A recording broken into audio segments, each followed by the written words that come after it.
Hello दोस्तों, स्वागत करते हैं आपका स्टडी गैंग चैनल पर। तो दोस्तों, आज की इस वीडियो में हम class 10th Hindi chapter 1 Surdas के पद को आगे प्रोसीड करेंगे। जैसा कि दोस्तों आप लोगों को पता है कि पिछली वीडियो में हमने इसके पहले पद्यांश को पढ़ा था। आज की वीडियो में हम दूसरे पद्यांश को पढ़ेंगे। तो दोस्तों चलिए बिना टाइम वेस्ट किए हुए चलते हैं अपने टॉपिक की तरफ।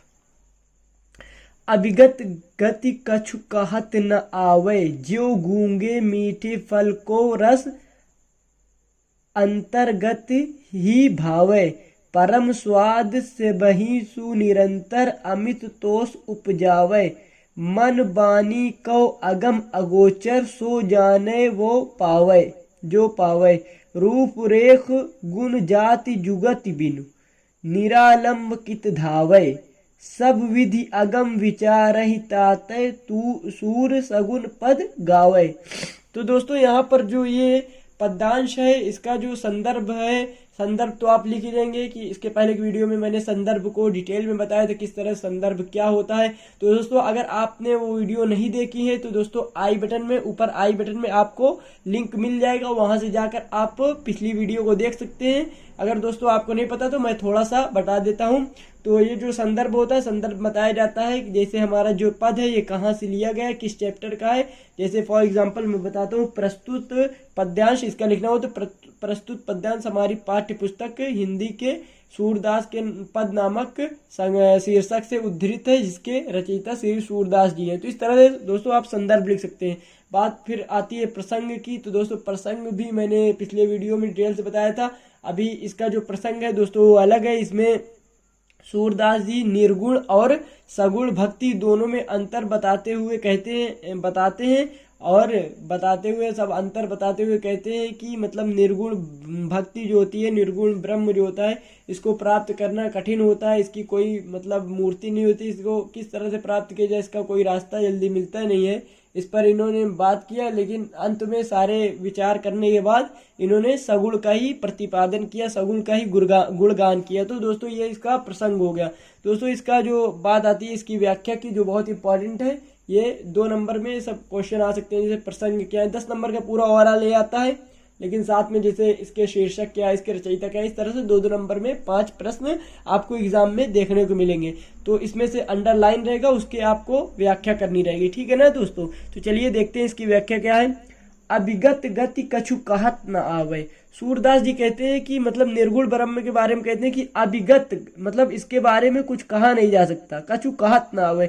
अभिगत गति मतलब कहा, अभिगत मतलब जो ज्ञात नहीं है, अर्थात निर्गुण ब्रह्म, निर्गुण ब्रह्म की गति अर्थात अवस्था के बारे में कुछ कहा नहीं जा सकता। मतलब उसको, उसकी जो निर्गुण ब्रह्म की अवस्था है उसके बारे में कुछ कहा नहीं जा सकता। ठीक उसी प्रकार जिस प्रकार ज्यो गूंगे मीठे फल का रस अंतर्गत ही भाव है, जिस प्रकार गूंगा मीठा फल खा लेता है, उसका स्वाद का आनंद जो होता है वो ले लेता है, लेकिन वो उसको कितना आनंद आया ये अपने गिरा से, अपने वाणी से वो क्या करता है, प्रकट नहीं कर पाता। उसी प्रकार जो निर्गुण ब्रह्म होता है, इसका निर्गुण ब्रह्म की गति अवस्था का कोई पता नहीं है। और उसके बाद कहते हैं कि परम स्वाद सबहि सुनिरंतर अमित तोष उपजावे। कहते हैं जो इसकी प्राप्ति कर लेता है, जिसको ये प्राप्त हो जाता है, उसको परम आनंद प्राप्त होता है, अर्थात महा आनंद प्राप्त होता है, आनंदों का आनंद उसे प्राप्त हो जाता है।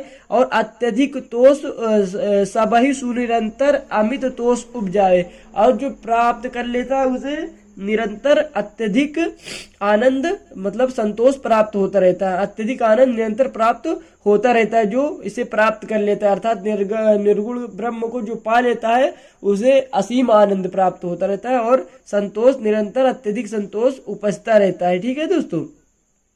मन बानी को अगम अगोचर, सो जाने जो पावे। कहते मन बानी, मन हो गया वाणी, को अगम अगोचर। कहते हैं कि अगम मतलब जहां जाया ना जा सके, अगोचर जो इंद्रिय द्वारा अनुभव न किया जा सके। मन और वाणी से ये अगम और अगोचर है, अर्थात न इसको देखा जा सकता है ना अनुभव किया जा सकता है। मन से और वाणी से अगम अगोचर है। सो जाने जो, किंतु जो इसे पा लेता है इसके बारे में जान भी लेता है। सो जाने जो पावे, जो इसे पा लेता है, प्राप्त कर लेता है, उसके बारे में जान भी जाता है। रूप रेख गुण जाति जुगत बिनु। कहते हैं बिना रूप के, बिना रेख गुण जाति जुगत, मतलब जैसे बिना इसको प्राप्त करने का कोई रास्ता नहीं है। मतलब बिना गुण का है, बिना रेख का, बिना जाति का है, इसको कहाँ ढूंढा जाए। निरालंब कित पावे, मतलब इसको पाने के लिए इसका कोई आधार नहीं है, कोई लंब नहीं है। मतलब अलंब मीन्स यहाँ पे आधार कहा गया, मतलब इसको प्राप्त करने का कोई आधार नहीं है। बिना रूप का है, बिना जाति का, इसका कोई रूप नहीं है। मूर्ति होती तो चलो मूर्ति देख के पूजा कर ले कि इसका कोई रूप है, एक रूप है, मतलब इसका कोई रूप नहीं है, तो इसको प्राप्त करने का कोई आधार नहीं, अर्थात इसको प्राप्त करना अत्यंत कठिन काम है। सब विधि अगम विचार ही तात है। सूरदास जी कहते हैं सारी विधियों पर, मतलब जहाँ जाया ना जा सके, अगम मतलब होता है कि मतलब सारी विधि, मतलब जितनी भी विधि है, विचार ही तात है, जितनी भी विधि मतलब इसके बारे में सोचा जा सके, सब पर विचार करने के बाद कहते हैं सूर सगुन पद गावे। कहते हैं कि इसके सारे पहलुओं पर, मतलब जितने पहलू हैं इसके, जितने मतलब इसके जो पहलू हैं, जिसके जितने भी इसके बारे में जानकारियां थी, सूरदास जी ने इकट्ठा की और उसके बारे में अंतर दोनों में किया। तो कहा कि इसको पाना इतना कठिन है, मेरे बस की बात नहीं है इसको प्राप्त करना।